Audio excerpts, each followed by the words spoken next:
Hello friends, as you can see from the title, आज से हम क्या स्टार्ट कर रहे हैं क्योंकि हमारा आपको पता ही है सीजीएल का एग्ज़ाम बहुत पास है। 1 to 13 के बीच में आपके एग्जाम्स है।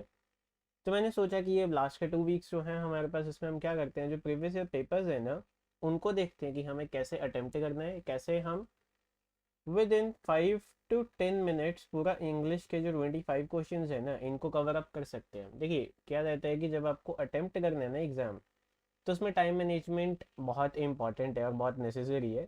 आपको ऑलरेडी पता है कि आपके जो 4 पोर्शंस है ना, उसमें से आपका जो क्वांट है, मतलब जो आपका मैथ है और आपका जो रीजनिंग है, ये सबसे ज़्यादा टाइम कंज्यूमिंग रहेगा, है ना। इनमें ऐसा होगा कि आपको कैलकुलेशंस भी करनी है, लॉजिकली सोचना भी है। पर वहीं पर मैं इंग्लिश और जीएस की बात करूं तो उसमें क्या रहता है, उसमें आपको ऑलरेडी पता है कि जो आपकी इंग्लिश और जीएस रहेगी ना, इसमें इंग्लिश जीएस में तो बेसिकली क्या है, इसमें आपके पास लक है, आपके कितने क्वेश्चंस वहाँ पे अटकते हैं, मतलब कितने क्वेश्चंस आपके पास ऐसे होते हैं जिनका आपको ऑलरेडी पता है, तो आप उनको डायरेक्टली आंसर कर लोगे। So most of the time GS में क्या रहता है कि इसमें आपके पास जस्ट रीड एंड आंसर का केस है। इसमें आपको कोई लॉजिकली, मतलब ऐसा कोई नहीं है कि आपको कैलकुलेशन करनी है या कोई फॉर्मूला याद कर दें। आंसर आएगा तो आप क्लियरली उसको आंसर कर दोगे, ठीक है। तो टाइम मैनेजमेंट के अकॉर्डिंग देखें तो इसमें आपके पास 5 to 10 मिनट्स टारगेट लेके चलो, इसमें बहुत है।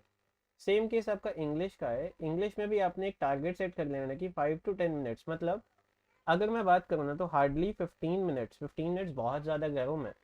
ट्राई करिए कि आपके जो दोनों पोर्शन हैं 15 मिनट्स के अंदर हो जाएं, और बचे हुए जो पार्ट आपका टाइमिंग रहेगा ना, कुछ 45 मिनट्स, वो आप इन दोनों पे इन्वेस्ट करें। तो मैथ्स और रीजनिंग के लिए आपको सबसे ज़्यादा टाइम चाहिए, और सबसे ज़्यादा टाइम भी आपको ऐसे ही मिलेगा कि आप पहले क्या करिए, आप इंग्लिश और जीएस का टारगेट लेके चलोगे, आपको 15 मिनट्स के अंदर ये 50 क्वेश्चन को तो कंप्लीट करना है। और मैं यही चीज़ आपको बताऊंगा। वैसे मैं आपको बता रहा हूँ कि आज मैं आपको आंसर्स भी एक्सप्लेन करूंगा, तो हाँ, हम 40 मिनट्स के अराउंड चले जाएंगे। तब मैं आपको ये भी बताऊंगा कि आप विद इन 5 मिनट्स कैसे करते हो। तो ये मेरी अप्रोच रहती है। अगर मैं जब भी मैं एग्जाम देने जाता हूँ, मैं इंग्लिश अटेम्प्ट करता हूँ, with in 5 to 10 minutes, 10 minutes बहुत हार्डली रहते हैं कि मैं कंज्यूम करता हूँ, मैं 5 मिनट्स के अंदर इंग्लिश का पोर्शन कंप्लीट कर लेता हूँ। तो ये सेम चीज़ आपके लिए। तो चलिए इसको देखते हैं, और आज के सेशन में देखते हैं कि हमें कैसे अटेम्प्ट करना है। As you guys already know, I am Vikas, live with UC live YouTube channel. तो आज का सेशन बहुत इंटरेस्टिंग रहेगा, आपको सीखने को बहुत कुछ मिलेगा इसमें भी। तो आज का सेशन स्टार्ट करते हैं, देखते हैं एसएससी ने हमारे लिए क्या रखा था 3rd मार्च की फर्स्ट शिफ्ट के अंदर, जो कि हमारा 2020 में पेपर हुआ था सीरियल का। तो उसमें उन्होंने क्या पूछा था हमसे, चलो देखते हैं। सबसे पहला क्वेश्चन है हमारे सामने, आप देखिए आपके पास क्या है। Fill in the blanks with the most appropriate word. अब यहाँ पर आपकी वोकैबुलरी अगेन चेक हो रही है कि आपको इसमें क्या करना है, आपको सबसे अप्रोप्रिएट वर्ड लगाना है। इसको क्लॉजेस भी कहते हैं, गैप फिलिंग होती है ये। तो देखिए क्या है आपके पास, we must help to the homeless and physically disabled people. कि हमें क्या करना है, हमें हेल्प किनको देनी है, देनी तो है, देखो यहाँ पे सेंस तो आपको पता चल गई कि आपको देनी लगाना है यहाँ पे, मतलब प्रोवाइड करना है उनको। अब देखो यहाँ पे कौन सा ऑप्शन होगा, बात की बात है, पहले देना किसको है, द होमलेस और फिजिकली डिसेबल्ड पीपल। अब सपोज करो मैं यहाँ पर इस पीपल को हटा देता और मैं आपसे पूछता कि आपके लिए ये है the homeless and physically disabled, physically disabled dash to be given help. और मैं आपसे पूछता कि यहाँ पे आपको फिल करना है इज, एम, और लेट्स से हैव और हैज। तो आप बताइए क्या करते हैं। लेट्स से मैंने यहाँ पे एक बी भी ऐड कर दिया। तो आप बताइए यहाँ पे क्या फिल करते हैं, the homeless and physically disabled dash to be given help. अगर मैं जनरल सेंस से पूछता कि होमलेस और फिजिकली डिसेबल्ड ये सिंगुलर होगा या प्लूरल होगा, तो आप बताओ। अब इसमें देखो एक्चुअली यहाँ पर आर पे ले लेते हैं हम एक ऑप्शन। तो यहाँ पे देखो, जब हम फिजिकल, यहाँ पे द होमलेस और द फिजिकली डिसेबल्ड की बात कर रहे हैं ना, ये पहली बात, ये तो है प्लूरल। तो इसमें या तो आर आएगा, क्योंकि पैसिव वॉइस बन रही है, तो यहाँ पे आर आएगा। वैसे कुछ होता तो हम हैव को चूज कर लेते। तो याद रखिए सबसे पहली चीज यहाँ पे आपको नोट करनी है कि जब आपके पास द के बाद एक एडजेक्टिव मिलता है ना, मतलब एक क्वालिटी मिल रही है जिससे आप किसी पर्सन को डिस्क्राइब करते हो। याद रखना, जैसे अगर मैं द पुअर की भी बात करता हूँ ना, तो द पुअर सिंगुलर नहीं है, ये प्लूरल है, इसका मीनिंग है सभी पुअर पीपल। तो ये तो थी यहाँ पर बात, अगर पीपल ना भी होता तभी हम अज्यूम करते हैं प्लूरल था। बट यहाँ पे मुझे आंसर बताओ, क्या रेंडर होगा, डोनेट होगा, एग्जर्ट होगा, या कंट्रीब्यूट होगा, आप बताओ क्या होता है। रेंडर, डोनेट, एग्जर्ट या कंट्रीब्यूट। क्या हम हेल्प को कंट्रीब्यूट करते हैं, कंट्रीब्यूशन पता है ना, जब हम कंट्रीब्यूशन करते हैं, अपना पार्ट प्ले करते हैं, मतलब अपना अपना रोल या अपना अपना पार्ट जो होता है वो पे करते हैं। कंट्रीब्यूशन से हम कभी कभी पेमेंट भी करते हैं ना, कंट्रीब्यूट कर लेते हैं। एक्सर्ट, एक्सर्ट का मतलब क्या होता है? अप्लाई करना। प्रेशर होता है ना, प्रेशर एक्सर्ट होता है। तो एक्सर्ट का मतलब क्या है? जब आपको मतलब लगाया जा रहा है आपके ऊपर, अप्लाई किया जा रहा है। क्या हम हेल्प को अप्लाई करते हैं किसी के ऊपर? ना कंट्रीब्यूट करते हैं ना हेल्प करते हैं, मतलब अप्लाई करते हैं। बात है डोनेट की, क्या हम हेल्प को डोनेट करते हैं? हेल्प तो एक एब्स्ट्रैक्ट नाउन बनेगा, तो उसको हम डोनेट तो कर नहीं सकते, तो इसमें ये भी नहीं होगा, डोनेट भी नहीं होगा। बचा आपके पास रेंडर। रेंडर का मतलब ही क्या होता है? प्रोवाइड करना। समझे? तो इसमें अगर मैं आंसर देखता ना तो मुझे पहले ही पता था कि हेल्प है, डोनेट नहीं होगी, अप्लाई नहीं होगी, कंट्रीब्यूट नहीं होगी, तो करेक्ट आंसर मैं क्या चूज करता? रेंडर। तो विद इन, अगर मैं नॉर्मली बात करूँ तो विद इन इसका जो आंसर था ना, 5 to 8 सेकेंड्स में आप इसका आंसर दे सकते थे। सेंटेंस को रीड करके डायरेक्टली आप क्या अप्लाई करते? रेंडर। वीडियो की रेंडरिंग होती है ना, जब आप वीडियो एडिट करते हो, आपने कभी किया होगा, वीडियो रेंडर होती है पहले। तो रेंडरिंग का मतलब भी क्या है? वो प्रोवाइड हो रही है ना, उसको फ्रेम रेट प्रोवाइड किया जा रहा है, सारा बैलेंस हो रहा है। तो रेंडरिंग और रेंडर का मतलब देना ही होता है। आई होप आपको इसका मीनिंग क्लियर था, आपको इसमें कोई डाउट नहीं था, है ना? चलो सेकंड क्वेश्चन में देखना हमें क्या गिवन है। आंसर्स मुझे साथ साथ कमेंट्स में करते रहो, मुझे आपके आंसर्स भी देखने हैं। तो जब ये वीडियो लाइव होगी मैं आपके आंसर्स भी देख रहा हूँ, तो आंसर्स देखें, मुझे बताओ। तो देखिए इसमें क्या है, given below are the 4 jumbled sentences. आपको क्या करना है? आपको इसका करेक्ट ऑर्डर बताना है। तो देखो जंबल सेंटेंसेस में आपके पास क्या है? However, the rate of population increase is another important factor to consider. This change can be expressed in two ways. Growth of a population refers to the change in the number of inhabitants of a country, first in the term of absolute numbers and second in terms of percentages. अब देखो यहाँ पर आपको क्या करना है, आपको यहाँ पर इसको सॉर्ट करना है। सबसे पहले आपको क्या करना होता है, ये कॉमन सी चीज़ है, जर्मन सेंटेंसेस आप करते ही हो। आपको सबसे पहले ये रूल फॉलो करना है कि जितने भी नाउन है ना, जब भी आप किसी नाउन को इनिशियलाइज कर रहे हो तो वो पहला सेंटेंस बनेगा। मतलब जो आपका मेन सब्जेक्ट है ना, उसको फर्स्ट सेंटेंस में रखना है आपने। उसके बाद उससे रिलेटेड जितने भी प्रोनाउंस हैं या उसकी जितनी भी डिटेल्स हैं वो उसके आगे आगे कंटिन्यू होगी। ठीक है? अब यहाँ पे मुझे इतना सा हिंट तो मिल गया। देखो अगर मैं बी और डी ऑप्शन को देखूँ, यहाँ पर क्या है? This can be expressed in 2 ways. इसको 2 वेज में एक्सप्रेस किया जा सकता है। पहला वे तो है एब्सोल्यूट नंबर में, और दूसरा वे क्या है? इन टर्म्स ऑफ परसेंटेजेस। मतलब मुझे इतना तो पता चल गया, बी के बाद तो डी आएगा। अब देख लो बी के बाद डी कहाँ दिख रहा है आपको? सिर्फ एक तो यहाँ पर है, एक यहाँ पर है। देखो इन दोनों ऑप्शंस में आपके पास बी डी स्टार्टिंग में और B D in the middle है। अब आप देखो क्या करोगे। अगर मैं यहाँ पर बात करूँ, this change can be expressed, यहाँ पर बात हो रही है एक चेंज की। वो चेंज मैंने अभी आपको एक्सप्लेन नहीं किया कि वो चेंज क्या है। अभी आपको पता नहीं ना चेंज क्या है, तो ये सेंटेंस स्टार्टिंग में तो नहीं आ सकता, क्योंकि यहाँ पे इसको ना ये एक इनकम्प्लीट सेंस दे रहा है। मुझे इससे पहले इसका नाउन बताना है, कौन सा नाउन।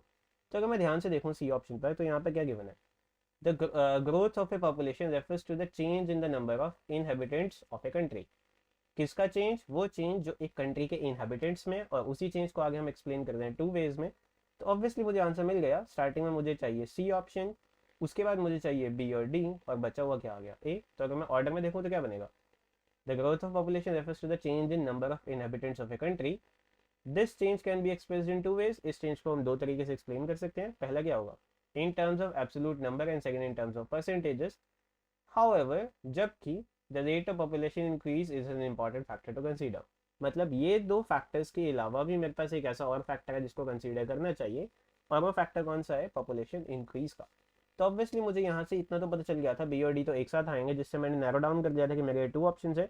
और मुझे इतना भी पता था कि बी में दिस चेंज है, उससे पहले कोई चेंज हमें एक्सप्लेन भी करना है। तो ऑब्वियसली सेकंड ऑप्शन भी कट गया था, और आंसर क्या आता? 3। तो अगर मैं नॉर्मली भी देखता तो ये वाला सेंटेंस आपका 10 to 15 सेकेंड्स में, ये वाला पोर्शन, ये क्वेश्चन आपका कंप्लीटली हो सकता था, अगर आप थोड़ा सा भी सोचते। इवन आप 10 सेकेंड से भी कम का टाइम लेते। अंडरस्टूड? चलो थर्ड में देखें हमारे पास क्या है। बहुत सिंपल सिंपल है इसमें, एसएससी ने बहुत सिंपल पूछे थे इस पेपर में। देखिए आपको बताना है इसकी passive form. Given sentence, sentence क्या है? The manager keeps the work pending. The manager keeps the work pending. सबसे पहले तो याद रखो पैसिव है तो कीप की थर्ड फॉर्म लगाओगे आप। कीप की थर्ड फॉर्म क्या होगी? केप्ट। अब आपको देखना केप्ट कहाँ का है। एक इसमें भी है, इसमें भी है, इसमें भी है, और इसमें भी है। केप्ट तो सभी में है, तो अब मुझे आगे जाना पड़ेगा इससे। इसके लिए कुछ रूल्स होते हैं, आपको याद होगा अगर आपने किया हुआ है, आपने पैसिव वॉइसेस की हैं तो जल्दी जल्दी से एक बार देख लो। V1 और V1 एस और एस, मतलब सिंपल प्रेजेंट टेंस होता है, तो इसकी प्लेस पर आप क्या यूज़ करते हो? इज एम आर यूज़ करते हो, और उसके साथ क्या लगता है? Third form. अगर आपके पास सेकेंड फॉर्म होती तो उसकी प्लेस पर क्या लगता? वॉज वर, और उसके साथ क्या लग जाती? Third form. अगर आपके पास इजमआर ऑलरेडी गिवन होता, मतलब इजमआर वी1 आईएनजी होता, प्रेजेंट कॉन्टिन्यूस होता, तो इसके बाद वी1 आईएनजी भी ले लेते हैं, तो क्या रहता है, जो इजमआर होता है वो तो सेम रहता है, इजमआर तो इजमआर ही रहता है, साथ में किसको ऐड कर देते हैं हम, बीइंग और थर्ड फॉर्म को, है ना। ऐसे ही अगर मेरे पास वॉज वर होता पहले से ही सेंटेंस में और उसके बाद वी1 आईएनजी होता, तो मैं क्या यूज़ करता, वॉज वर्क तो सेम रहता है, उसके बाद किसको ऐड कर देता, बीइंग और वी थ्री को, है ना। तो ये रूल्स थे। ऐसे ही अगर आपके पास हैज़ हैव होता और उसके साथ थर्ड फॉर्म होती, मतलब प्रेजेंट परफेक्ट होता, या यहाँ पे कंसीडर कर लो हैड भी, पास्ट परफेक्ट भी लेते हैं, तो अगर हैज़ हैव होता तो वहाँ पे क्या रहता, हैज़ हैव का हैज़ हैव रहता, अगर हैड था तो हैड ही रहता, बट ऐड किसको करते हैं हम, बीन और वी थ्री को। यहाँ पर नोट करने वाली बात यह है कि अगर मुझे सेंटेंस में बीन और वी1 आईएनजी पहले से मिल रहा है, इसकी नो पैसिव वॉइस है, दैट मीन्स परफेक्ट कॉन्टिन्यूअस की कोई पैसिव वॉइस नहीं होती, है ना। इतना सफिशिएंट है आपके लिए। तो अब देखो, इंपैरेटिव सेंटेंसेस भी सेम वैसे ही होते हैं, आगे अगर आएगा तो उसको मैं एक्सप्लेन कर दूंगा, नहीं तो हम पैसिव वॉइस की भी एक वीडियो रख लेंगे। तो देखिए यहाँ पर क्या है आपके पास, द मैनेजर कीप्स, कीप्स के V1S है ना, V1S है, तो इसकी प्लेस पर क्या यूज़ करना है, इजमआर और उसके साथ थर्ड फॉर्म। तो सबसे पहले नैरो डाउन कर लो, इजमआर कहाँ है, इजमआर इज इसमें भी है, इज इसमें भी है, मतलब आर इसमें भी है, वॉज लगेगा नहीं, प्रेजेंट की बात है, हैज़ लगेगा नहीं, प्रेजेंट परफेक्ट है नहीं, और आगे भी आपसे प्रेजेंट परफेक्ट तो ये वैसे भी नहीं है।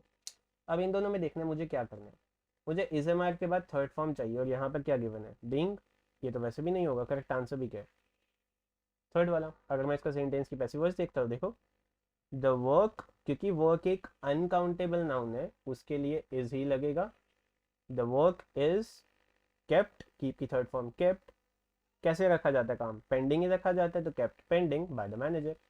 ऑब्वियसली अगर मैं सेंटेंस देखता इतना डीपली तो मुझे आपको एक्सप्लेन करना है, तो मैंने बताया, अगर मुझे पैसिव वॉइस ऑलरेडी पता होती तो मैं इसको विद इन 5 सेकेंड्स खत्म कर देता, ज़्यादा है ही नहीं सोचने वाला।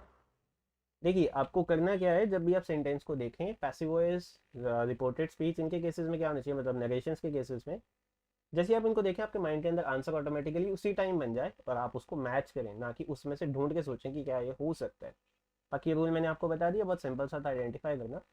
तो क्लियरली इसका आंसर थर्ड ऑप्शन होगा, ज़्यादा इसमें टाइम इन्वेस्ट करने की नीड ही नहीं है ना, बहुत सिंपल सा था। चलो आगे देखें हमारे पास फोर्थ में क्या है। अब ये वाला जो पोर्शन है ना, ये काफ़ी इंटरेस्टिंग रहता है, इसमें आपको क्या करना है, आपको ग्रामेटिकल एरर दे रखा है, आपको उस एरर को फाइंड आउट करना है कि वो क्या होगा। वही लिखा है, in the sentences identify the segment which contains a grammatical error. आपके पास क्या है, one of the boys from our school have been selected for the national badminton championship. आपके पास केस है, बोला क्या जा रहा है कि आपके स्कूल में से जितने भी लड़के हैं ना, उन लड़कों में से एक बॉय सिलेक्ट हुआ है कहाँ पर, नेशनल बैडमिंटन चैंपियनशिप में। तो आपको बताना है इसमें मिस्टेक कहाँ कहाँ है। आपके पास 4 ऑप्शन है, have been selected, from our school, for national badminton championship, या वन ऑफ द बॉयज। सबसे पहली बात यहाँ पर नोट करने वाली बात है कि ज़्यादातर मिस्टेक जब आती है ना, वो ये वन ऑफ द के केस में आती है, याद रखना। जब भी वन ऑफ द का केस बनता है ना, तो इसके बाद जो आपके पास नाउन आएगा ना, वो हमेशा किस सेंस में होगा, प्लूरल। तो यहाँ पर आप देख सकते हो one of the boys already given है, तो इसमें तो मिस्टेक है नहीं। अगर कभी कभी ऐसा हो जाता है, जैसे सपोज करो one of the planet, suppose करो मैंने लिखा the earth is one of the planet of our solar system, तो अगर आप यहाँ पर ध्यान से देखोगे, वन ऑफ द का केस है, प्लानिट नहीं आएगा, क्या आना चाहिए, प्लानिट्स। तो अगर ऐसा होता तो मैं मिस्टेक ढूंढता वन ऑफ द वाले केस में, पर क्योंकि यहाँ पर मुझे ऑलरेडी पता है बॉयज प्लूरल दे रखे हैं, तो इस पार्ट में तो मिस्टेक नहीं है। सिलेक्ट किया गया, सिलेक्ट किस लिए किया गया, नेशनल बैडमिंटन चैंपियनशिप, तो फॉर वाले पार्ट में भी मिस्टेक नहीं है। कहाँ से सिलेक्ट हुआ, हमारे स्कूल से, सो फ्रॉम आर स्कूल भी करेक्ट है। तो कहीं ना कहीं इतना तो पता चल गया कि मिस्टेक तो है फर्स्ट पार्ट में। अब क्या मिस्टेक है वो देखो, वन ऑफ द बॉयज की बात हो रही है, बॉयज का ग्रुप है, उसमें से मैंने एक बॉय को चूज किया है, एक बॉय कैसा है, सिंगुलर, और यहाँ पर आपको वर्ब कैसा दे रखा है, प्लूरल। मतलब वन ऑफ द के केस में प्लूरल में से सिंगल आता है, बट सेंस भी कैसी बनती है, सिंगुलर ही बनती है। सो दैट मीन्स यहाँ पर हम एक बॉय की बात कर रहे हैं, और उसके लिए क्या होगा, हैज होगा, ना कि हैव। तो मिस्टेक कौन से पार्ट में थी, फर्स्ट में, और करेक्शन क्या थी उसके लिए, हैज बीन सिलेक्टेड आएगा। आई होप आप इसको गेस कर पाए थे। ये वाला जो पार्ट है, इसमें मैं कहता हूँ कि आप 5 to 10 सेकेंड्स इन्वेस्ट करें, क्लियरली हो जाता है ये। तो अगर मैं एस्टिमेट लगाऊँ, अब तक 4 क्वेश्चन है, हमने कितना टाइम इन्वेस्ट किया, 30 सेकेंड्स, गिव और टेक 1 मिनट लगा लो, क्योंकि हम अभी सोच सोच के कर रहे हैं, बट जल्दी से जल्दी करेंगे तो हम विद इन 5 मिनट्स भी खत्म कर सकते हैं। चलो आगे देखें हमारे पास नेक्स्ट में क्या।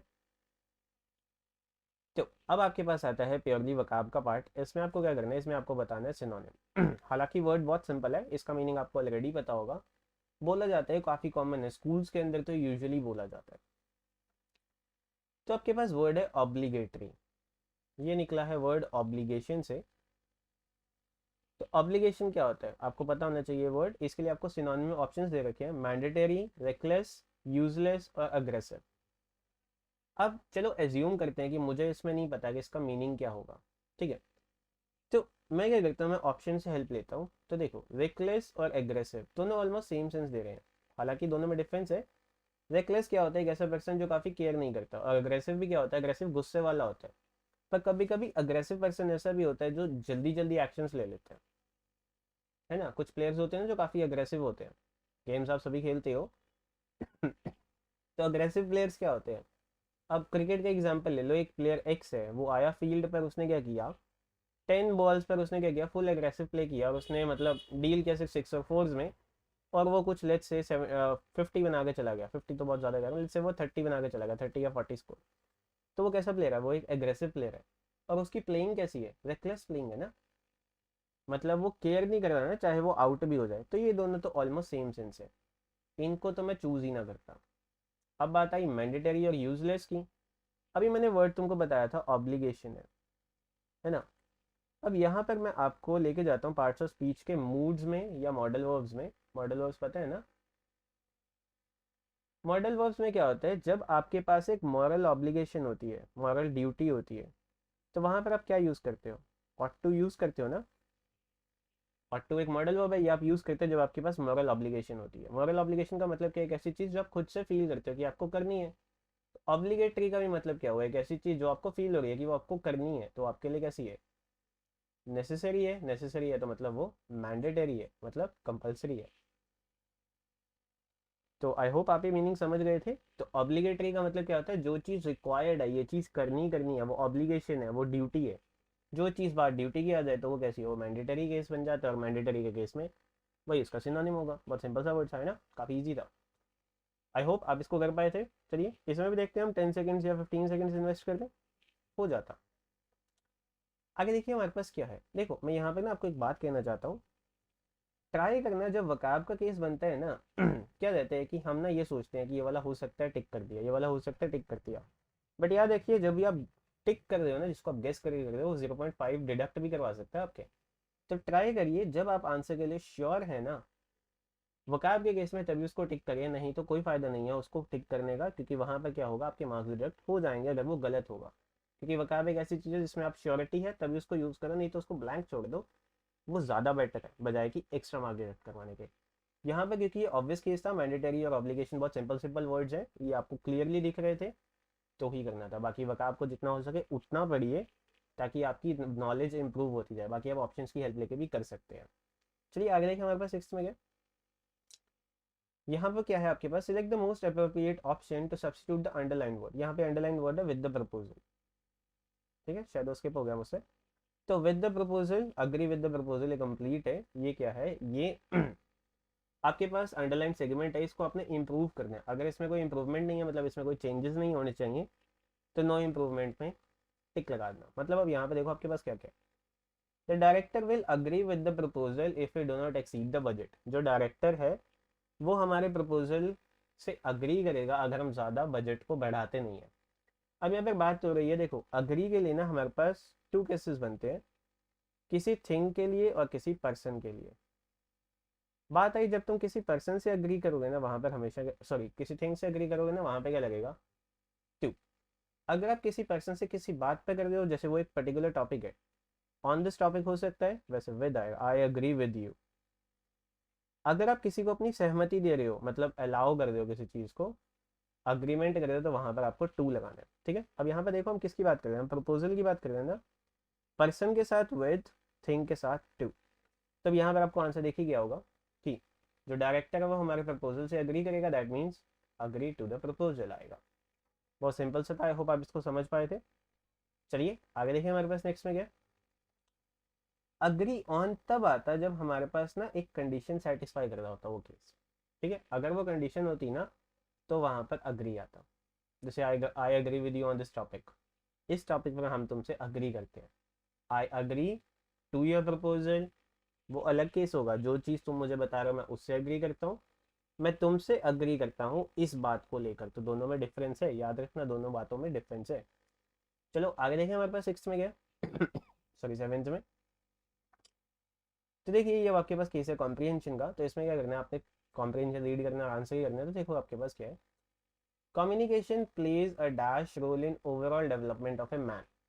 कम्युनिकेशन जो है वो एक डैश रोल प्ले करता है किसी भी पर्सन की डेवलपमेंट में। अब आपके पास ऑप्शंस क्या क्या है देखो, बेटर, वाइटल, टोटल या लाइफलेस। सबसे पहले बात करें कम्युनिकेशन की। कम्युनिकेशन एक पर्सन को डेवलप करता है, तो उसकी सेंस कैसी होगी, मतलब मुझे एक ऐसा वर्ड चूज करना है जो पॉजिटिव सेंस में जाए। तो लाइफलेस तो नेगेटिव है, ये तो वैसे ही नहीं होगा, ठीक है। लाइफलेस तो वैसे भी नहीं होगा। और इसके बाद देखो आपके पास फुल स्टॉप है, यहाँ पर कोई दैन नहीं है। दैन तब लगता है जब हम वहां पर कंपैरिजन कर रहे होते हैं, और यहाँ पर हम कंपैरिजन तो कर ही नहीं रहे। मतलब बेटर एक कंपैरेटिव डिग्री है गुड की या वेल की, अगर ये एडवर्ब होता। याद रखिए वेल एक एडवर्ब है और जो गुड है वो एक एडजेक्टिव है। दोनों में डिफरेंस ये है, ये नाउन को या प्रोनाउन को डिस्क्राइब करेगा, ये एक्शन को डिस्क्राइब करेगा। बट इन दोनों की जो सेकंड और थर्ड डिग्री होती है ना, वो बेटर और बेस्ट होती है। ठीक है, इतना समझे। तब यहाँ पर आपके पास कोई कंपैरिजन नहीं चल रहा, तो बेटर लगने के कोई चांस नहीं है। ठीक है। अब बात आई, ये दो ऑप्शंस तो मैंने नैरो डाउन कर लिए, ये तो होंगे नहीं, बचे मेरे पास अब सेकंड और थर्ड, वाइटल और टोटल। आप बताइए क्या होगा। कम्युनिकेशन कंप्लीट रोल प्ले करते हैं क्या? क्या हम किसी से अगर बातचीत करना चाहते हैं, तो क्या सिर्फ हम कम्युनिकेशन से उससे बातचीत कर सकते हैं? कभी कभी हम साइन लैंग्वेज का भी, मैं बेसिकली कहने का मतलब, एक मैन, यहाँ पे बातचीत की बात नहीं है एक्चुअली, सॉरी वो कम्युनिकेशन था।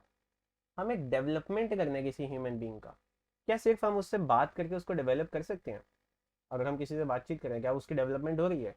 नहीं हो रही ना, हमें उसको स्किल भी प्रोवाइड करना है, उसको एजुकेशन भी देनी है ना।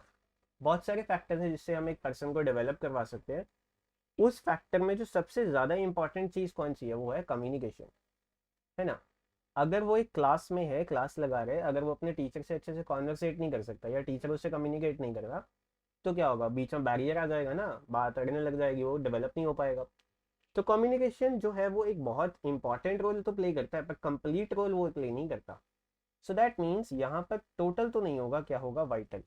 अब बात आई वाइटल। वाइटल का जो सिनोनिम होता है ना, वो क्या होता है, इंपॉर्टेंट। वाइटल का मतलब एक बहुत इंपॉर्टेंट चीज़। तो कम्युनिकेशन भी क्या है, वो एक इंपॉर्टेंट रोल प्ले करता है ओवरऑल डेवलपमेंट में, वही बात आई। आगे देखिए हमारे पास इसके सेकंड पार्ट में क्या, it can be learn by a dash effort. इसको हम कैसे पढ़ सकते हैं, हमारे कॉन्ट्राडिक्टरी, अनक्लियर, इंपॉर्टेंट या कॉन्शियस एफर्ट। आप बताइए इसको हम कैसे समझ सकते हैं।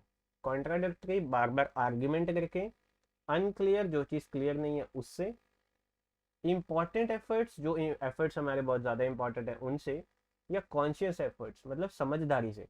ऑब्वियसली बात हो रही है उसको समझने की, लर्न करने की, तो हम क्या करेंगे, कॉशियस एफर्ट करेंगे ना, सोच समझ के डिसीजंस लेंगे, उससे क्या होगा, एक पर्सन डेवलप हो सकता है। तो ऑब्वियसली इसका करेक्ट आंसर क्या बनेगा, फोर्थ ऑप्शन, है ना, बहुत सिंपल सा था। चलो आगे देखें। Today success in our professional life depends on our dash to read, write and speak well which results in effective communication. मतलब हमारी प्रोफेशनल लाइफ की जो डेवलपमेंट है वो किस पर डिपेंड करती है, हमारी वैरायटी पर, मतलब लिखने बोलने और पढ़ने की जो अलग अलग वैरायटी हैं उन पे, हम कैसे पढ़ते थे, सेंस में है ना। मतलब लैंग्वेजेस डिफरेंट होनी चाहिए, डिफरेंट लैंग्वेजेस में लिखना बोलना या पढ़ना, उससे हमारी प्रोफेशनल लाइफ मतलब उस पर डिपेंड करती है। एजिलिटी, एजिलिटी का मतलब होता है फ्लेक्सिबिलिटी, मतलब हम कितने काम, मतलब कितने अडेप्टेबल हैं किसी काम को लेकर। क्या हमारा पढ़ना लिखना समझना अडाप्ट, उसके लिए जो हमारा अडेप्टेड नेचर है, क्या उस पर हमारी प्रोफेशनल लाइफ डिपेंड करती है? क्या हमारी एबिलिटी पे, मतलब कैपेबिलिटी पे डिपेंड करती है, या हमारी फैसिलिटी पे करती है? फैसिलिटी तो हमारी सहूलतें होती हैं जो हमारे फ़ायदे में आती हैं। तो आप बताइए क्या होगा। ऑब्वियसली जो हमारी सक्सेस है वो किस पे डिपेंड करती है, हमारी एबिलिटी ना, किस चीज़ को हम कितने अच्छे से पढ़ सकते हैं, सुन सकते हैं, समझ सकते हैं लिख सकते हैं, तो वो सब किस पे डिपेंड करेगा, हमारी एबिलिटी पर। एजिलिटी तो होता है अडाप्टेशन, हम कितना जल्दी किसी चीज़ को लेकर एजाइल है, हम अडाप्टेड हो सकते हैं। फ्लेक्सिबल कितने हैं। वैरायटी तो हमारे पास कितने टाइप की वैरायटी है, हमें कितने चेंजेस आ सकते हैं वो। फैसिलिटी तो हमें जो फैसिलिटीज़ प्रोवाइड की जाती हैं वो। ऑब्वियसली वैरायटी की बात नहीं है, एजिलिटी की बात नहीं है, फैसिलिटी की बात नहीं है, एबिलिटी इसका आंसर था। आई होप आप इसको ईजिली कर पाते, बस सिंपल सा था, है ना। चलो आगे देखिए हमारे पास नेक्स्ट में क्या है। Select the most appropriate, fourth में बताना है। Barrier dash communication hinder the communication process. Barriers dash, अब बैरियर्स किस में, कम्युनिकेशन में बैरियर्स ना, तो क्या क्या आएगा उसमें, प्रीपोजिशन चूज करनी है। Barrier to, barrier against, barrier by या बैरियर फ्रॉम। तो आप बताइए क्या होगा, किससे बैरियर है, कम्युनिकेशन से बैरियर है ना, तो बैरियर्स के साथ हमेशा हम कौन सी प्रीपोजिशन चूज करते हैं, to.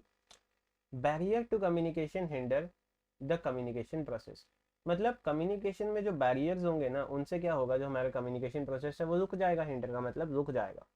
It is very important to dash these barriers so that the transmission of message can be smooth.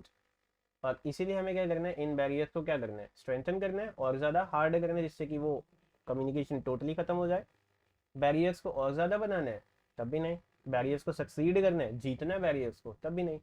हमें तो बैरियर्स को ओवरकम करना है, उन पर जीत हासिल करनी है ना, उनको ओवरकम कर लेना है, उनको काबू में ले आना है, मतलब उनको खत्म कर देना है। तो ऑब्वियसली इसका करेक्ट आंसर क्या बनेगा, थर्ड ऑप्शन। कॉम्प्रिहेंशन बहुत सिंपल सा था, इसमें हार्डली आप 1 मिनट इन्वेस्ट करते तो आपका इजीली हो जाता। अब आगे चलें, देखें मुझे पहले कमेंट से बताओ आपके फर्स्ट 11 में कितने करेक्ट आए, मुझे जल्दी से बताना। चलो आगे देखें हमारे पास नेक्स्ट में क्या है। अगेन आपको सिनोनिम बताना है सेंटिलेटिंग का। अब आप बताइए इसमें क्या होगा, स्किंटिलेटिंग कह लो या सेंटिलेटिंग कह लो, तो आप बताइए इसमें क्या होगा, स्टिंगिंग, ग्लिटरिंग, फ्लैटरिंग या बोरिंग। आप बताइए इसमें क्या होगा, स्टिंगलेट स्टिंग स्किंटिलेटिंग का, सॉरी, स्किंटिलेटिंग में क्या होगा, स्टिंगिंग मतलब एक ऐसी चीज जो आपको चुभ रही है, ग्लिटरिंग जो चमकदार है, फ्लैटरिंग काफी इंप्रेसिव है, बोरिंग जो काफी बोरिंग है। स्किंटिलेटिंग का जो मीनिंग होता है ना वो होता है ग्लिटरिंग, मतलब एक ऐसी चीज जो काफी चमक रही है, लस्ट्रस है। तो इसका जो करेक्ट आंसर बनेगा वो क्या बनेगा, सेकंड ऑप्शन, स्किंटिलेटिंग का ग्लिटरिंग। फ्लैटरिंग होता है किसी को इंप्रेस करना, स्टिंगिंग एक ऐसी चीज जो आपको ना चुभ रही है, मतलब जो आप उसको फील कर रहे हो। मिजरी वाली सेंस में भी यूज हो जाता है, एक स्टिंगी पर्सन, तो उस सेंस में भी हो जाता है। बोरिंग तो आपको पता ही होगा, तो इसका जो करेक्ट आंसर बनेगा क्या बनेगा, ग्लिटरिंग। वर्ड थोड़ा टफ था बट होता है पेपर में कुछ ना कुछ तो टफ आपको मिलेगा। अगर सारा पेपर इजी बना देंगे तो ज़्यादा मार्क्स नहीं आ जाएंगे, तो कुछ ना कुछ में तो आपको होगा। इसमें डाउट होता नेचुरल है, बट इसमें भी ये तो आपकी प्योर वकाब है, वर्ड्स को रीड करते ही आपको आइडिया मिलता जाएगा। चलिए आगे देखिए हमारे पास 13 में गया। Select the word which means the same as the given group of words, something which can not be heard या that can not be heard. Easy है, ऑडिबल या इनऑडिबल, इनऑडिबल। जिसको सुन नहीं सकते वो इनऑडिबल है, जिसको सुन सकते वो ऑडिबल है। बात है इनफैलिएबल, जिसमें आपके मतलब जिसमें कोई मिस्टेक्स ना हो, जिसको आप नीचा ना दिखा सको। रिवोकेबल, सॉरी इरिवोकेबल, जिसको आप रिट्रैक्ट ना कर पाओ, मतलब जिसमें आप चेंजेस ना कर पाओ, अनचेंज्ड रहे जो चीज़, तो वो क्या होगी, वो आपके पास हो जाएगी इरिवोकेबल। बहुत सिंपल सा था, इसका मीनिंग आप ऑलरेडी गेस कर पाए थे, तो इनऑडिबल इसका आंसर होगा। तो आगे देखिए हमारे पास नेक्स्ट में गए। Captain as well as the players were responsible for winning the trophy. Captain as well as players were responsible for winning the trophy. करना क्या आपने इसमें, आपके पास जो पार्ट है इसमें आपको बताना है कि किस पार्ट में आपको कुछ इंप्रूवमेंट करनी है। अब यहाँ पे देखो आपके पास जो अंडरलाइन वर्ड बनेगा, सॉरी इसमें आपको बताना है अंडरलाइन सेगमेंट में ना, मैं यहाँ पे इसको भी मिस कर दिया, यहाँ से ये रिस्पॉन्सिबल था। तो आप बताइए इसमें क्या इंप्रूवमेंट होनी चाहिए। The captains also the players, the captains as well as the players was as the captains with the player were। तो बताइए क्या होगा। सॉरी, देखिए जब आप एज वेल एज का केस बनाते हो या लॉन्ग विद की बात करते हो, ये जो केसेस है ना, ये जो कंजंक्शंस है, इसमें ना हम सब्जेक्ट को ही ट्रीट करते हैं सबसे ज़्यादा लीड में, सब्जेक्ट को देखकर ही वर्ब को चूज करते हैं। तो यहाँ पे देखो आपके पास सब्जेक्ट की बात करें वो क्या, खाली कैप्टन है ना, तो कैप्टन जो है, कैप्टन सिंगुलर है, तो इसके बाद वर्ब भी कैसा आना चाहिए, सिंगुलर आना चाहिए। तो दैट मीन्स वर्ब तो गलत है, आएगा क्या, वॉज। तो करेक्ट आंसर क्या था इसका, सेकेंड ऑप्शन। हाँ अगर रिवर्सल होता, द टीम प्लेयर्स, या ऐसा होता the players as well as the captains. अब चलिए सपोज करो the players as well as the captain dash was ever congratulated. Congratulated on winning the trophy. तो आप बताइए क्या आता, यहाँ पर बात किसकी थी, प्लेयर्स की ना, तो ऑब्वियसली क्या चूज करते, वर्ड। समझे? तो आपके पास ये केस है, एज वेल एज के केस में आपको सब्जेक्ट को ट्रीट करना है, ऑब्जेक्ट नहीं। मतलब सब्जेक्ट को देख कर या वो वहाँ पे चूज करोगे, अगर सिंगुलर है तो सिंगुलर रहेगा, मतलब जो पहले वाला सब्जेक्ट आ रहा है इसमें, तो वही आपका सब्जेक्ट बनेगा, एज वेल एज या अलॉन्ग विद से पहले वाला। आई होप आपको ये बात क्लियर थी, बहुत सिंपल सा था, है ना। चलिए आगे देखिए, हमारे पास 15 में क्या ईडीएम है आपके पास, आपको इसका मीनिंग बताना है। टू टेक फ्रेंच लीव, बहुत सिंपल सा है, आप बताइए क्या होगा। Welcome the host, acknowledge the host, leave with written permission, leave without any imitation. देखो यहाँ पर आपको लीव की बात गई है, लीव का मतलब होता है जाना। अब जाना कैसे है, फ्रेंच लीव है, कुछ स्पेसिफाई कर रखा है, तो आप बताइए कैसी लीव होगी वो। पहली बात, आप जा रहे हो तो होस्ट की तो कोई बात ही नहीं है, ना होस्ट को वेलकम करना है ना होस्ट को एक्नॉलेज करना है। एक्नॉलेज का मीनिंग क्या होता है, मतलब उसको ये हिंट देना कि आपको पता है कि वो आ चुका है, तो ना हम वेलकम कर रहे हैं ना हम एक्नॉलेज कर रहे हैं, हम तो जा रहे हैं, फ्रेंच लीव है। तो आप बताइए क्या होगा, परमिशन लेके जाना, या मतलब रिटर्न परमिशन लेके जाना, या कोई भी इमिटेशन लेके ना जाना, मतलब किसी भी कुछ इंटीमेशन लेके जाना, मतलब किसी को कुछ ना बताए, बिना बताए चले जाना। तो जो to take a French leave होता है ना, इसका मीनिंग क्या होता है, बिना कोई इंटीमेशन दिए, मतलब बिना किसी को बताए वहां से चले जाना। रिटर्न परमिशन नहीं होगा, एक्नॉलेज द होस्ट वैसे नहीं था, वेलकम द होस्ट वैसे नहीं था।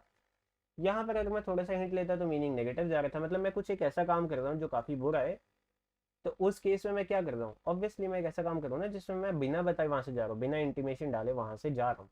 तो लीव विदाउट एनी इंटीमेशन, वही इसका करेक्ट आंसर होगा, बहुत सिंपल सा था। चलो आगे देखें, हमारे पास 16 में क्या, अगेन आपके पास जंबल सेंटेंसेस का केस है। देखिए इसमें क्या होगा, बोला गया however they ignore the truth, बात आ गई दे की, तो ये तो स्टार्टिंग में हो नहीं सकता अनलेस सारे के सारे प्रोनाउंस हो। आगे देखिए, the general human tendency is to find faults in the police, in the policies framed by the, sorry policies है वो, policies framed by the government। General human tendency मतलब एक ऑब्वियस ह्यूमन टेंडेंसी ये है कि हम क्या करते हैं, जो गवर्नमेंट की पॉलिसीज फ्रेम्ड हुई है ना उसमें हम मिस्टेक्स ढूंढते हैं। They blame the government for their slow progress expecting miracles and magical, अभी भी दे है। So people openly criticize and condemn the policy makers. अब देखो यहाँ पर बात क्या हो रही है, पहली बात आई कि एक ह्यूमन टेंडेंसी तो ये है कि वो क्या करता है, जितनी भी पॉलिसीज बनती हैं उसमें फॉल्ट ढूंढता है। अगर वो फॉल्ट ढूंढता है, इसीलिए जो पीपल होते हैं वो क्या करते हैं, क्रिटिसाइज करते हैं, कंडेम करते हैं पॉलिसी मेकर्स को। मतलब एक सेंस में तो बात ये हो गई कि बी के बाद क्या आना चाहिए, डी आना चाहिए। सॉरी, पहले तो हम ये बता रहे हैं कि एक्चुअली में होता क्या है कि जितने भी आम लोग हैं वो क्या करते हैं, वो पॉलिसी, जितनी भी पॉलिसीज होती है ना गवर्नमेंट की, जो गवर्नमेंट पॉलिसीज निकालती है बनाती है, उसमें मिस्टेक्स ढूंढना एक जनरल ह्यूमन टेंडेंसी है। ये आम बात है, हर एक आदमी या हर एक पर्सन ये काम करता है। इसी वजह से ही जो लोग होते हैं वो क्या करते हैं, जितने भी पॉलिसी मेकर्स होते हैं उनमें उनकी मिस्टेक्स को ढूंढते हैं, उनको कंडेम करते हैं, उनको बुरा कहते हैं, गलत बताते हैं, मतलब क्रिटिक्स बन जाते हैं वो। इसी वजह से क्या होता है, अब देखो मुझे इतना तो पता चल गया बी और डी एक साथ है, अब देख लेते हैं बी और डी कहाँ पर एक साथ है। सिर्फ एक ही ऑप्शन दिख रहा है थर्ड, जिसमें बी और डी एक साथ है, और मुझे भी पता है कि बी स्टार्टिंग में आएगा, आगे सोचने की नीड भी नहीं है, और करेक्ट आंसर भी क्या बन जाएगा, थर्ड। और वैसे भी अगर मैं देखूँ, दे ब्लेम द गवर्नमेंट, अब इसके बाद क्या था, वो पॉलिसी मेकर्स को कंडेम करते हैं, उसके बाद क्या करते हैं, गवर्नमेंट को ब्लेम करते हैं उसकी स्लो प्रोग्रेस के लिए। मेरेकल्स को एक्सपेक्ट करते हैं, मेरेकल्स क्या होता है, चमत्कारों को एक्सपेक्ट करते हैं और सोचते हैं कि उनकी जो लाइफ है वो एकदम से ही बदल जाएगी। पर वो एक फैक्ट भूल जाते हैं कि जो प्रोग्रेस और सक्सेस है वो किस पे है, वो डिपेंड करती है उनकी लेबर जो वो पुट कर रहे हैं, मतलब जो वो हार्ड वर्क कर रहे हैं, उसी के बेसिस पर उनकी लाइफ में सक्सेस और प्रोग्रेस दोनों मिलेगी। तो ऑब्वियसली इसका करेक्ट आंसर आपको पता चल ही चुका था। एग्जाम में मैं क्या करता, अगर मैं आपकी प्लेस पर होता या आप मेरी प्लेस पर होते, आपको सिर्फ ये देखना था कि बी आपको स्टार्टिंग में चाहिए, ऑप्शन में बी कहीं और स्टार्टिंग में है ही नहीं, तो थर्ड ऑप्शन ही इसका करेक्ट आंसर होगा, क्योंकि यहाँ पर दे था, इधर भी दे था। ये दोनों सेंटेंसेस तो बिल्कुल स्टार्टिंग में नहीं आएंगे क्योंकि वहां पर प्रोनाउन की बात है, और दे को पहले डिफाइन करना पड़ेगा, पीपल ही है जो दे है। तो कहीं ना कहीं मुझे इतना तो पता था कि डी होगा पहले, उसके बाद ए और सी में से कुछ आएगा, मतलब डी तो मेरा पहले रहेगा इनसे। तो ऑब्वियसली अगर मैं यहाँ पर देखता, देखो सी और डी नहीं आ सकता, प्रोनाउन पहले है। ए बी सी डी वैसी कोई सेंस नहीं दे रहा, प्रोनाउन भी पहले है। डी बी ए सी, डी बी ए सी, सो पीपल ओपनली क्रिटिसाइज, यहाँ पर सो है, सो का मतलब हम रिजल्ट दे रहे हैं। रिजल्ट किसका, पहले हमने एक आर्ग्यूमेंट दी आर्ग्यूमेंट के बाद ही हम उसको सपोर्ट कर रहे हैं ना। तो आर्ग्यूमेंट मेरी क्या थी, आर्ग्यूमेंट मेरी थी कि जितने भी न्यू पॉलिसीज निकलती हैं गवर्नमेंट की, लोगों की ये हैबिट बन चुकी है कि वो उसमें मिस्टेक्स को ढूंढते हैं, इसीलिए वो पॉलिसी मेकर्स को कंडेम करते हैं। तो इसीलिए क्या रहेगा, जो सो है वो सेंटेंस की स्टार्टिंग में नहीं आएगा, क्योंकि ये कंडीशंस अप्लाई हो रही है। तो पहले मुझे कंडीशन देनी है, फिर उसके बाद इसका कंक्लूजन देना है, तो इसीलिए बी और डी होगा, ना कि डी और बी। तो करेक्ट आंसर बनेगा इसका थर्ड। आई होप आप इसको समझ पाए थे। चलिए आगे देखें, हमारे पास अब 17 में गया है। अब यहाँ पर आपको बताना है कि एक सॉन्ग जो बरियल के टाइम पे बोला जाता है, क्या वो सोनेट है, क्या वो डायर है, क्या वो हाइम है, क्या वो बैलेड? आप बताइए क्या होगा। देखिए लास्ट से स्टार्ट करते हैं। बैलेड, बैलेड क्या होता है, ये इसको बैले बोलते हैं। बैले क्या होता है, ये ना एक सैड सॉन्ग होता है। सैड सॉन्ग्स होते हैं जितने भी, मतलब एक ऐसी पोएम, एक लॉन्ग पोएम जो काफी सैड है, तो बैले तो सैड पोएम होती है। सोनेट, सोनेट तो पोएम जैसे ही होते हैं।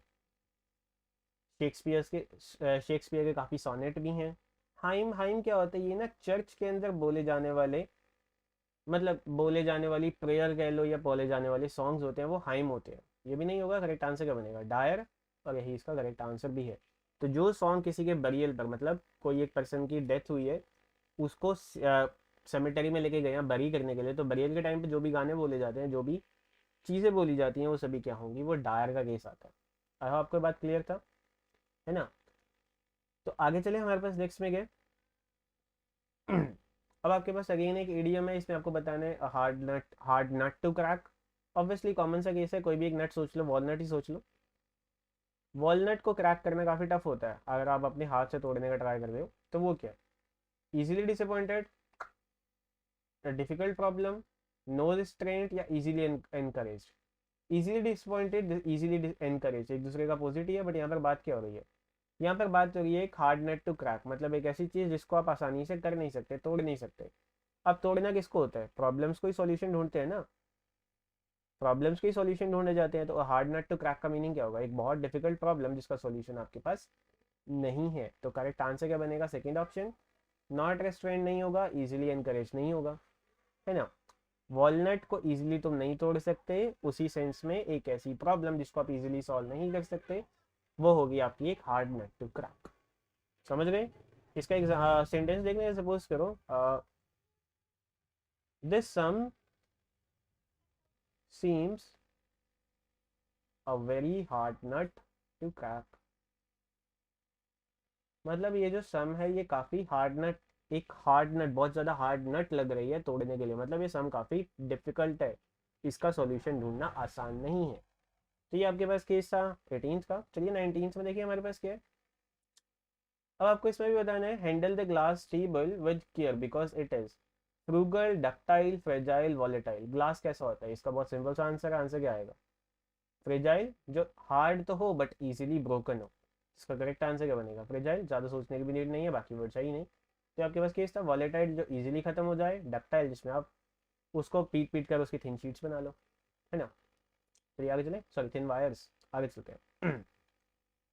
Select the correctly spelled word, इसमें आपको करेक्टली स्पेल्ड बताना है। बुके, BOUQUET होते हैं, नहीं होगा। सार्केज्म वैसे मुझे करेक्ट दिख रहा है, तो ज़्यादा मुझे आगे जाने की जरूरत नहीं है। ह्यूमिलिएशन सिंगल एल आता, रिटेलिएट LIATE, यहाँ पर इंटरचेंज होता। तो ये आपके पास केस था, करेक्ट स्पेलिंग बनेंगे सार्केज्म के। बहुत ईजी वर्ड था, आसानी से दिख चुका था। चलिए आगे देखिए 21st में गए। अब इसे आपको बताना है, इनडायरेक्ट स्पीच करनी है, नरेशन आपको गिवन है। He said to the hotel receptionist can you tell me the tariff of the rooms. अब वो होटल रिसेप्शनिस्ट से पूछ रहा है, क्वेश्चन मार्क है ना, तो यहाँ पे क्या बनेगा, जब भी क्वेश्चन मार्क आता है वहां पर आप क्या लगाते हो, आस्क। तो सबसे पहले तो देख लो आस्क्ड कहाँ कहाँ है, इसमें भी है, इसमें भी है, इंक्वायर्ड भी आ जाता है, तो ये सभी वैसे तो करेक्ट है, वैलिड पॉइंट तो यहाँ पर है। अब देख लो इन केसेस में क्या होता है, जब आपके पास एक हेल्पिंग वर्ब या एक मॉडल वर्ब आता है ना, उसके बीच में इफ या वेदर लगता है, मतलब इन्वर्टेड कॉमर्स की प्लेस पर इफ या वेदर होना चाहिए, दैट वाला ऑप्शन गलत है, यहाँ पर दैट है, नहीं होगा। Ask the hotel receptionist to tell him the tariff of the room, अगर ये सेंटेंस होता है ना, ऐसा होता, tell me the tariff of the room, मतलब एक इंपैरेटिव सेंटेंस होता तब मैं वहां पर टू लगाता, पर ये तो ये इंपैरेटिव सेंटेंस है ही नहीं, मतलब इसका सेकेंड ऑप्शन भी नहीं होगा। He inquired the hotel receptionist if he can tell him the tariff. अब देखो यहाँ पर कैन है, कैन का क्या होना चाहिए, कुड भी होना चाहिए, पास्ट में चेंज करेंगे ना, यहाँ पर सेड है, पहली बार सेड टू का आस्क किया, सेकेंड फॉर्म थी तो अंदर भी पास्ट होगा, कैन का बनेगा कुड। अगर मैं सिर्फ कुड को ही देखता तो सारे ऑप्शन पहले तीनों तो कट ही जाते, बचता सिर्फ फोर्थ ऑप्शन और वही करेक्ट भी होता। देखो यहाँ पर कुड भी है, बाकी सब कुछ करेक्ट ही है। देखो he asked the hotel receptionist if he could tell him the tariff of the room. तो अगर मैं आपकी प्लेस पर होता या मैं चाहता कि आप मेरी प्लेस पर होते तो आप क्या देखते, इस कैन को देख लेते कि इस कैन में आपके पास क्या है, कैन प्रेजेंट है तो इसको किस में चेंज करना है, कुड में। अगर बाहर सेकेंड फॉर्म होती है तो अंदर टेंसेस चेंज होते हैं, सेड सेकेंड फॉर्म थी तो टेंसेस चेंज होंगे, कैन का क्या बन जाएगा, कुड। और करेक्ट आंसर भी क्या बनेगा, फोर्थ ऑप्शन। आई होप आपको बात क्लियर थी। चलो 22 देखें हमारे पास क्या है। अगेन आपके पास ये पार्ट है, इसके अंदर कोई ग्रामेटिकल एरर है आपको बताना है क्या। देखो I can swim very fast when I was only 5, I can swim when I was very fast only 5। अब बताइए क्या होगा, देखने में पता चल रहा है व्हेन लगा है तो हम टाइम रेफरेंस दे रहे हैं, और यहाँ पर ये जो एक्शन है ये एक पास्ट का एक्शन है कि जब मैं 5 years का था मैं बहुत तेजी से स्विम करता था। तो मिस्टेक ऑब्वियसली किसमें, आई कैन स्विम में आएगा क्या, आई कुड स्विम। तो मिस्टेक थी फर्स्ट पार्ट में और यही मुझे आइडेंटिफाई करना था, काफ़ी सिंपल था। चलो आगे चले 23rd में क्या, 23rd में आपको अगेन करेक्टली स्पेल्ड वर्ड बताना है, एग्जिबिट, एक्सट्रैक्ट, एग्जॉस्ट और एक्सेल। दिखने में पता चल गया एग्जिबिट करेक्ट है। अब आपको बताना है एक्सट्रैक्ट, इसके स्पेलिंग क्या होता है, EXTRACT, एक्सट्रैक्ट का मतलब निकालना, एग्जॉस्ट, एग्जॉस्ट का मतलब यूज कर लेना, खत्म कर देना। तो एग्जॉस्ट या एग्जॉस्ट लगे भी होते हैं ना वैसे भी मोटर बाइक्स या मतलब कार्स और बाइक्स के पीछे एग्जॉस्ट फैन, एग्जॉस्ट भी होता है। तो वो एक्सेल, एक्सेल का मतलब तो कोई चीज़, मतलब इनहेल और एक्सेल वाली सेंस में। तो एक्सेल के स्पेलिंग क्या होंगे, EXHALE। तो करेक्ट इसमें स्पेल्ड वर्ड था एग्जिबिट, है ना, बहुत सिंपल सा था। चलो आगे देखें 24th में क्या, एंटोनिम बताना है एक्सोडस का। ये हमने सिनोनिम एंटोनिम्स वाले पोर्शन में किया भी था। एक्सोडस का मतलब क्या होता है, किसी को लिबरेट कर देना, है ना। तो एक्सोडस मतलब जाना, इसका अपोजिट क्या होगा आप बताओ, अराइवल। एक्सोडस क्या होता है, जब एक कंट्री से जो दूसरी कंट्री में चला जाए, एक्सोडस होता है ना, तो अराइवल वहां पर आना होता है। एक्सोडस और उसमें एग्जाइल में, दोनों में डिफरेंस है। एग्जाइल में क्या होता है, आपको निकाला जाता है, एक्सोडस आप खुद से जाते हो एक कंट्री को छोड़ के, ठीक है। तो इसका अपोजिट क्या होगा, अराइवल, और यही इसका करेक्ट था। चलो लास्ट में देखें हमारे पास क्या है आज के 25th में, क्वेश्चंट या क्विशेंट भी कह सकते हैं इसको। क्विशेंट का मीनिंग क्या होगा, अब इसको मैं क्वाइट से देखूं तो क्वाइट का मतलब क्या होता है, काम या शांत। मुझे अपोजिट बताना है तो अपोजिट क्या होगा इसका, एक्टिव, है ना। काम भी हो सकता है, वो पैसिव भी हो सकता है ना एक पर्सन, अगर कोई पर्सन काफी शांत है, क्वाइट है, पैसिव है। एक्टिव क्या है, वो बहुत ज्यादा एक्टिव है, इंडल्ज्ड है। पीसफुल तो सिनोनिम हो जाएगा, डिजेक्टेड वैसे नहीं होगा, इंडिफरेंट होगा नहीं। करेक्ट आंसर बनेगा एक्टिव। बहुत सिंपल सा है करने का, मतलब बहुत सिंपल था ये करने का। तो सॉरी थोड़ा आज गला खराब था तो इसलिए मैं ज़्यादा आपको बोलता हुआ कम, मतलब आवाज़ वैसी दिख रही होगी आपको। ये थे आपके पास, तो 25th के साथ ये थे आपके पास जो क्वेश्चंस CGL के 3rd मार्च में पूछे गए थे 2020 में, पहली शिफ्ट का क्वेश्चन थे ये, तो पेपर में आए हुए थे, बहुत सिंपल थे, आपको दिखे गए। अब मैं आपको मिलूंगा अपने नेक्स्ट सेशन में, जिसमें मैं आगे एक और 4th का देखूंगा, आई गेस 4th मार्च का पेपर देखेंगे हम। उसमें देखेंगे क्या क्या पूछा गया था हमसे, कितनी वोकैबुलरी थी और कितने हमारे पास ग्रामर था। देख सकते हो SSC CGL में आपके पास वोकैब काफ़ी आती है। वोकैब में भी स्पेसिफिकली बात करूँ तो सिनोनिम्स, एंटोनिम्स और आपके पास करेक्ट स्पेलिंग्स या सेंटेंस इंप्रूवमेंट। गैप फिलिंग बहुत कम है, डायरेक्टली स्पीचेस में से पार्ट पूछा गया कम होता है। तो ट्राई करिए आप इन्हीं टॉपिक्स को करें, और सीरीज हमारी चली रही है। आपको और देखना हो तो हमारी प्लेलिस्ट बनी हुई है जिसमें हमने क्या किया, वो आपके अलग अलग सेपरेट कर रखे हैं और सेंटेंस इंप्रूवमेंट सर भी करवा रहे हैं। अगर आपको अपनी नॉलेज और चेक करनी है तो हमारा टेलीग्राम ग्रुप है, वहाँ पे भी हम डेली क्विज़ेस को होस्ट करते हैं, उसको ज्वाइन कर लो और उसका लिंक आपको यहीं मिल जाएगा। अगर आपको थ्रू आउट दिस वीडियो को सीखने को मिला हो तो प्लीज़ लाइक शेयर कमेंट जरूर करना, चैनल को भी सब्सक्राइब कर लेना। तो इसी के साथ मैं आज आपको यहीं पे ड्रॉप करता हूँ, जितना हो सके आप प्रैक्टिस खुद से करिए। आज जितना हमने किया मुझे कमेंट करके बताना कि आपके 25 में से कितने करेक्ट थे। And I see in the next session, thank you for joining, bye for now.